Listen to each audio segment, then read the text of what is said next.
and I'm a pilot of the Robotech Defense Force. I was born just before the global war.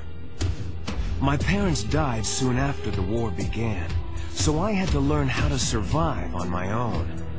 Sometimes I wonder what kind of person I might have been if things were different.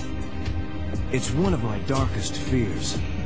If you took the war out of me, would there be anything left? The global war had been going on for a long time. All the experienced pilots were dead. My government was desperate, and the draftees started getting younger and younger. I needed a way to escape all that misery on the ground, so I didn't mind much when I got drafted. Flight training came easy to me. It was like I was meant to be a pilot. They said I had a rare talent, but somehow I didn't see it that way. After a few years, the government dissolved.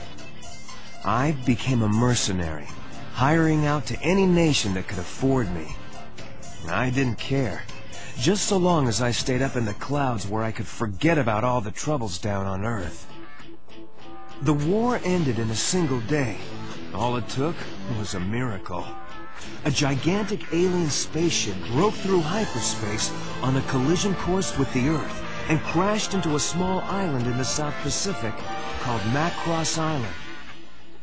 The leaders of the world's nations called a ceasefire and assembled the most brilliant minds of the time to examine the spaceship and assess the possible threat of alien invasion. The evidence they found pointed to a highly advanced civilization with technology far beyond what we had on Earth, something the scientists called robotechnology. But there was an even greater discovery. The scientists found a supply of protoculture aboard the ship, a new and nearly inexhaustible energy source used to power the alien machines. The spaceship was some kind of advanced warship, bristling with powerful weaponry. They called it the Super Dimension Fortress, or the SDF-1 for short. They began rebuilding the ship as they unlocked the secrets of robotechnology. After the arrival of the SDF-1, work kind of dried up for a while. With the war over, no one wanted to hire mercenaries. The world was at peace for the first time I can remember, and I was starting to get used to the idea. Those were happy times. I had been living in Macross City, helping to rebuild the SDF-1. I was just getting used to my new life when Roy Fokker, the legendary Skull leader himself, recognized me as I was getting off work. We had met a few times during the war. Sometimes I was on his side, and sometimes I flew against him. Over the years, we ended up forming a friendship. He told me he needed pilots to join a new military outfit called the Robotech Defense Force. Roy said they had some new kind of high-performance fighter that could beat anything I ever flew. They called it a Veritech. I made Roy prove it to me, fighter to fighter. Why did the military need a transforming fighter? It was well known that the aliens were warriors, but there was one detail that was kept from the public. In a top-secret debriefing, we were informed that evidence from the crash indicated the aliens were 40-foot-tall giants. The RDF developed the Veritech fighter to fight the aliens on their own terms. It would mean the difference between survival and extinction. After my training, I was stationed with the carrier Prometheus on Macross Island. On the day the final construction of the SDF-1 was completed, the entire city prepared to celebrate. That was when the Zentradi arrived. The SDF-1 belonged to them, and they were determined to take it back.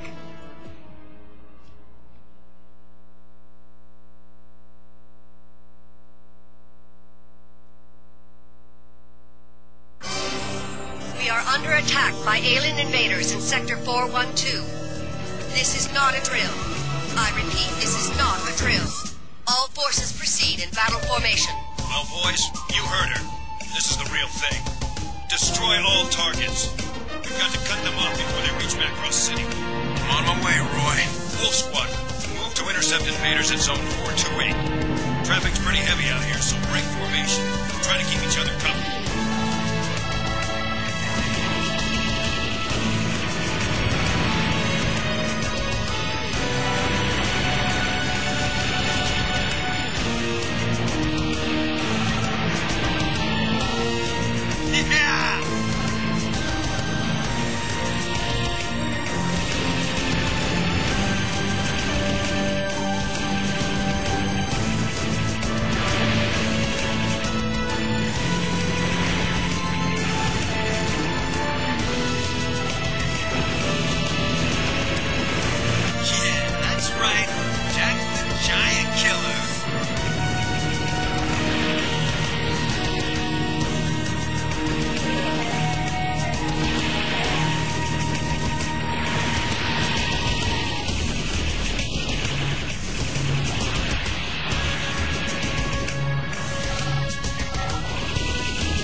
This island is still crawling with bogies. Rookie, I'm gonna make you eat those words. Skull leader calling Wolf 10. We've got more enemy readings in your area, and they're heading for those Sea Sergeant helicopters. Get out there and intercept them. I'm on it.